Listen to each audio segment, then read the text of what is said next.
अस्सलाम वालेकुम and welcome to my channel painless TV. मैं हूं शिगफ्ता यास्मीन यानी कि SY और मेरे साथ यहाँ पर डॉक्टर हिना मौजूद हैं, गायनोकोलॉजिस्ट हैं। आइए इनसे मिलते हैं। अस्सलाम वालेकुम। वालेकुम सलाम। डॉक्टर हिना, सवालात मेरे पास हैं और जवाबात भी हम लेंगे, लेकिन पहले हम नए आने वालों को, जो नया हमें ज्वाइन कर रहे हैं, उनको बता दें कि अगर आप हमारा वीडियो देख रहे हैं तो चैनल को सब्सक्राइब ज़रूर कीजिएगा अगर नहीं किया तो, और सेगमेंट अच्छा लगता है तो लाइक कीजिए। साथ साथ आज जो हम बात करने जा रहे हैं वो लिक्यूरिया के हवाले से कर रहे हैं, जो कि ख़वातीन की एक बहुत कॉमन प्रॉब्लम है।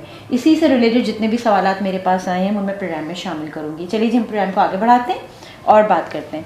अच्छा, पहला सवाल जो मैं शामिल करना चाहूँगी, ये शाजिया का सवाल है। डॉक्टर हिना ये पूछती हैं कि ये जो लिक्यूरिया है, क्या ये जो डिस्चार्ज होता है ये नॉर्मल है?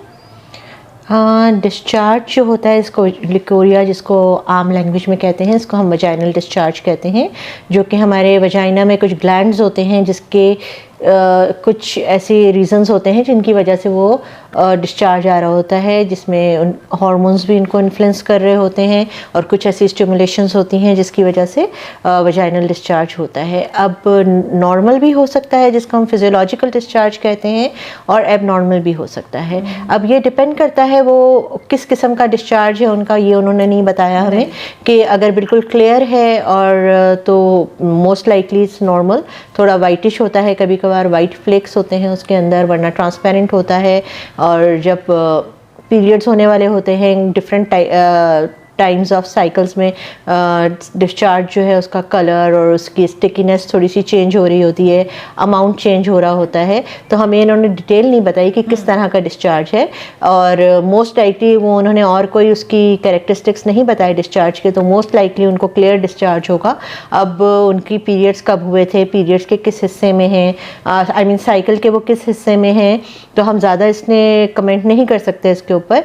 तो अगर वो हमें ये बता देती तो फिर हम उन्हें ज़्यादा बेहतर जवाब दे सकते थे कि उनका डिस्चार्ज जो भी हो रहा है वो नॉर्मल है या नहीं है। अच्छा, मलिया का सवाल ये है कि ये 25 साल की हैं और ये कहती हैं कि समटाइम्स बैठे बैठे टू मच डिस्चार्ज होता है, तो क्या ये कोई वजह होती है जिसकी वजह से होता है? समटाइम्स हो जाता है इस तरह से, तो मोस्ट लाइकली लगता यह है कि हार्मोन्स थोड़े से वो हो रहे होंगे, उनके डिस्टर्ब हो रहे होंगे। तो उनको देखना चाहिए, ये टाइम नोट करना चाहिए उनको कि किस टाइम पे होता है, मतलब कि पीरियड्स स्टार्ट होने से पहले होता है, पीरियड्स ख़त्म होने के बाद होता है, कभी कभार जब ओव्यूलेशन होती है उस वक्त भी अचानक से डिस्चार्ज हो जाता है और थोड़ा सा ज़्यादा होने लगता है डिस्चार्ज, और थोड़ा स्टिकी और कॉपियस अमाउंट में होता है। और ओव्यूलेशन से लेके जब तक पीरियड्स स्टार्ट होते हैं वो बढ़ता है और थोड़ा ज़्यादा रहता है। जब पीरियड्स ख़त्म हो जाते हैं तो डिस्चार्ज भी कम हो जाता है, उसका अमाउंट भी कम हो जाता है और उसकी स्टिकीनेस भी कम हो जाती है, और वो काफ़ी ज़्यादा ट्रांसपेरेंट हो जाता है। तो ये उनको टाइम नोट करना चाहिए कि किस टाइम पे उनका हो रहा है, और उसमें कोई स्मेल तो नहीं है, कोई स्पेसिफिक कलर तो नहीं है। अगर ये सब चीज़ें हैं तो फिर उनको डॉक्टर को मिलना चाहिए और उनको बतानी चाहिए अपनी प्रॉब्लम, या डिस्चार्ज की वजह से उनको कोई और बर्निंग या इचिंग वगैरह तो नहीं हो रही। तो ये सब चीज़ें जो हैं वो बताने चाहिए इनको, जब हम उनका बता सकते हैं कि उनका डिस्चार्ज क्यों हो रहा है। ठीक है, नौशीन का सवाल है। वो ये कहती हैं कि उन्होंने भी अपनी एज बताई है, शी इज़ 30, और वो ये कहती हैं कि उनको लाइट येलो डिस्चार्ज होता है, क्या ये नॉर्मल है? Light yellow discharge usually normal नहीं होता। नॉर्मल डिस्चार्ज जो होता है या वो ट्रांसपेरेंट होता है या वो थोड़ा सा वाइटिश होता है, ओपेसिटीज़ होती हैं उसमें। लाइट येलो भी कभी कभार हो सकता है, लेकिन अगर येलोइश ग्रीन डिस्चार्ज है then she should get alert and then she should go and see a doctor, क्योंकि वो कुछ ऐसे इन्फेक्शंस होते हैं जिनकी वजह से इस तरह के कलर और फिशी और पंजेंट स्मेल वाले डिस्चार्ज आ रहे होते हैं, and they need to be treated as soon as possible, वरना आगे जाके वो बहुत ज़्यादा कॉम्प्लिकेशंस क्रिएट करते हैं। अच्छा, इसके अलावा ये हिबा है। हिबा ये कहती हैं कि जो डिस्चार्ज होता है, एवरीडे डिस्चार्ज होता है, इसको क्या ये स्टॉप करना चाहिए, इसको रोकना चाहिए, दवा खानी चाहिए इसके लिए कोई? नहीं, वंस अगेन कि डिस्चार्ज कैसा है इस पे डिपेंड करता है। अगर फिजियोलॉजिकल डिस्चार्ज है तो there is nothing wrong with that, और वो हमें उसके लिए कुछ भी करने की ज़रूरत नहीं है। लेकिन अगर किसी इन्फेक्शन की वजह से हो रहा है, किसी बीमारी की वजह से हो रहा है, then it should be treated in time, and उसको रोकने के लिए हमें कुछ करना चाहिए, एंड डेफिनेटली वो आपको आपकी डॉक्टर ही बता सकती हैं। हाँ, बिल्कुल सही बात है। अच्छा, ये हिरा ये पूछ रही हैं कि इनको ग्रीन डिस्चार्ज होता है, ये कह रही हैं कि इससे जान कैसे छूटेगी? इससे जान खुद से नहीं छूटेगी। अगर ग्रीन डिस्चार्ज हो रहा है तो इनको थोड़ा सा this is an alarming sign कि she can have some sort of an infection, और इनको फ़ौरन अपनी गायनोकोलॉजिस्ट के पास जाना चाहिए विदाउट वेस्टिंग एनी टाइम, और उनको बताना चाहिए जाके, और फिर वो उनकी कुछ जो भी क्रीम्स और कुछ ओरल मेडिसिन होती हैं वो देंगी, and hopefully she will get rid of it. ठीक है। अमारा का मैसेज है, हमारा ये कहती हैं कि ये मैं डॉक्टर के पास गई हूँ और पता चला है कि यीस्ट इन्फेक्शन डिस्चार्ज है। ये क्या है? यीस्ट इन्फेक्शन होता है, फंगल इन्फेक्शन को कहते हैं। अच्छा। जो फंगल इन्फेक्शंस होते हैं, yeast is a type of fungal infection, और उसमें ज़्यादातर ये होता है कि वो चीज़ी, वाइट चीज़ी डिस्चार्ज होता है, और कर्ड लाइक जिसको हम कहते हैं, या कॉटेज चीज़ लाइक कहते हैं, उसमें उस किस्म का डिस्चार्ज होता है। बहुत ज़्यादा ईचिंग होती है, सिवियर, और वो रिपीटेडली बहुत सारे लोगों में हो रहा होता है, और ज़्यादातर उनमें होता है जो इम्यूनो सप्रेस्ड होते हैं, यानी कि जैसे कोई अगर डायबिटिक होते हैं या किसी और बीमारी की वजह से उनकी इम्यूनिटी सप्रेस हुई होती है।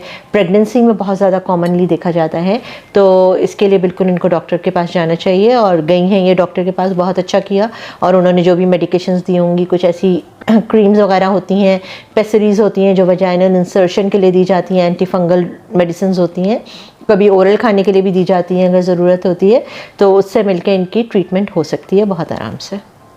अच्छा, यहाँ पे मैसेज आया है बेनिश का, और बेनिश ये पूछ रही हैं कि इनको डिस्चार्ज होता है, उसका कलर भी थोड़ा पेल सा है और स्मेली है, और कहती है इतनी स्मेली है कि समटाइम्स मुझे खुद भी इरिटेशन होती है कि साथ वालों को तो कहीं पता नहीं चल रहा। देन ऑफ कोर्स फिर तो उनको बिल्कुल वेट नहीं करना चाहिए। अगर येलो डिस्चार्ज है और फिशी स्मेल है तो मोस्ट लाइकली ये कोई इन्फेक्शन है। अब वो तो उनकी डॉक्टर देखने के बाद या जो भी है उनका स्वैब टेस्ट भेजने के बाद ही कंफर्म हो सकता है कि कौन सा माइक्रो ऑर्गेनिज्म इन्वॉल्व है इसमें और किस किस्म का ये इन्फेक्शन है। लेकिन ये है कि इनको बिल्कुल वेट नहीं करना चाहिए और डॉक्टर के पास जाके अपना चेक करवाना चाहिए। और मोस्ट लाइकली सम कोई इन्फेक्शन है और इन्फेक्शन भी काफ़ी क्रोनिक लग रहा है क्योंकि आप कह रही हैं बहुत ज़्यादा स्मेली हो सकता है। कुछ और ऐसी बीमारियां होती हैं जो सर्विक्स से रिलेटेड होती हैं, उसमें भी डिस्चार्ज वगैरह हो रहे होते हैं, तो this should not be ignored. ठीक है, टेस्ट करवा लेना चाहिए, चले जाना चाहिए। अच्छा, इसके अलावा ये अमीना है, अमीना का सवाल ये है कि हम डिस्चार्ज तो होता है रूटीन में, लेकिन हमें कब अलर्ट हो जाना चाहिए कि मसला है, कोई प्रॉब्लम है? क्योंकि वो कहती हैं कि कभी अचानक से बहुत ज़्यादा हो जाता है, फिर नॉर्मल नॉर्मल, और फिर अचानक से बहुत ज़्यादा हो जाता है, तो कोई मसला हो रहा है बॉडी के अंदर? नहीं, दिस इज़ नॉर्मल। लाइक वही मैंने बताया ना कि डिफरेंट टाइम ऑफ साइकिल्स में डिस्चार्ज का अमाउंट जो है वो बढ़ता और कम होता रहता है। जैसे ओव्यूलेशन होती है तो बहुत ज़्यादा कॉपियस डिस्चार्ज होता है, उसके बाद वो ज़्यादा होता रहता है उस वक्त तक जब तक आप का मेंस्ट्रुअल फ्लो स्टार्ट नहीं होता। जब मेंस्ट्रुअल फ्लो स्टार्ट होकर ख़त्म हो जाता है तो फिर आपका डिस्चार्ज बिल्कुल वाटरी एंड थिन और बहुत कम अमाउंट में होता है। तो दिस इज़ मोस्ट लाइकली, जैसे वो बता रही हैं कि कम होता है, ज़्यादा होता है, फिर कम हो जाता है, तो this is most likely hormone के इन्फ्लुएंस में हो रहा है एंड मुझे नॉर्मल लग रहा है। अलर्ट उस वक्त होना चाहिए जब डिस्चार्ज में किसी किस्म की बहुत ज़्यादा प्रोमिनेंट किस्म की स्मेल आने लगे, बहुत ज़्यादा पंजेंट फिशी स्मेल आने लगे, कलर चेंज होना डिस्चार्ज का, येलो कलर का आ रहा है, ग्रीन कलर का आ रहा है, फ्रॉदी डिस्चार्ज आ रहा है, या फिर कॉटेज चीज़ लाइक या कर्ड लाइक जिसे कहते हैं योगर्ट की तरह से होता है वो डिस्चार्ज आ रहा है, साथ में इचिंग हो रही है, बर्निंग हो रही है, सेक्सुअल इंटरकोर्स जो है वो अनकंफर्टेबल हो रहा है, या फिर ब्लड स्टेन डिस्चार्ज आ रहा है, पिंक डिस्चार्ज आ रहा है या ग्रे डिस्चार्ज आ रहा है। जब कलर चेंज हो, पंजेंट स्मेल हो और बहुत ज़्यादा डिस्चार्ज हो और कंटिन्यूसली बहुत ज़्यादा हो, यानी कि एक दिन हो रहा है और फिर ठीक हो रहा है खुद ही, नॉट लाइक दैट, तो इन सच सिचुएशंस आपको थोड़ा सा अलर्ट होना चाहिए और आपको अपनी डॉक्टर को कंसल्ट करना चाहिए। ठीक है।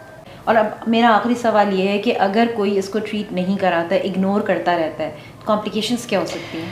वो फिर बहुत ज़्यादा डेंजरस हो सकता है, मतलब कि किसी भी किस्म का इन्फेक्शन हो, whether fungal, bacterial, viral, anything, अगर आप ट्रीट नहीं करेंगे, क्योंकि ऑब्वियसली वो स्टार्ट आपके बिल्कुल स्किन से हुआ है, बाहर के एरिया से हुआ है, और फिर वो फीमेल जेनाइटल ट्रैक्ट के अंदर जाता रहेगा, वजाइना में जाएगा, वजाइना से वो सर्विक्स में जाएगा। सर्विक्स जो बच्चेदानी का मुंह होता है उसको कहते हैं, और बच्चेदानी के मुंह से अगर वो एंटर हो गया तो वो यूट्रस तक जा सकता है, पेल्विक इन्फ्लेमेटरी डिजीज़ करवा सकता है, और उसकी वजह से ट्यूब्स ब्लॉक हो सकती हैं। अगर ट्यूब्स ब्लॉक हो जाएंगी तो बाद में जाके प्रेग्नेंट होने में उनको प्रॉब्लम होगी, कंसीव करना बहुत ज़्यादा मुश्किल हो जाएगा, ट्यूब्स ब्लॉक हो सकती हैं और डिफरेंट किस्म के इन्फेक्शंस, मतलब कि फर्दर और इन्फेक्शंस हो सकते हैं, सुपर इन्फेक्शंस जिनको हम कहते हैं। तो इसलिए it should not be ignored and it should be treated in time, चाहे वो जैसा भी इन्फेक्शन है, जो भी इन्फेक्शन है। आप जितना डिले करेंगे ट्रीटमेंट को उतनी ही कॉम्प्लिकेशंस भी बढ़ेंगी और आपकी ट्रीटमेंट का टाइम पीरियड भी बढ़ेगा और आपकी रिकवरी भी बहुत ज़्यादा देर से होगी। सही, बिल्कुल सही। Doctor Hina, thank you so much, आप मेरे साथ मौजूद रही और बहुत डिटेल के साथ सारी बातें जो है, सारे सवालात के जवाब आपने दिए। चलिए जी, यहाँ पर हमारा व्लॉग एंड हो रहा है। शिफा यासीन यानी कि SY और डॉक्टर हिना को दीजिए इजाज़त। और जाते जाते एक दफ़ा फिर मैं आपको ये बता दूं, शायद मैं स्टार्टिंग में नहीं बता पाई, अभी बता दूं कि डॉक्टर हिना के प्रीवियस शोज़ अगर आप देखना चाहते हैं तो प्लेलिस्ट पे जाइए, doctor.com का वहाँ पर फोल्डर है, उस फोल्डर में डॉक्टर हिना के तमाम शोज़ जो हैं वो मौजूद हैं, तो आप फ़ायदा उठा सकते हैं। अपना बहुत ख्याल रखिएगा। खुदा हाफिज़।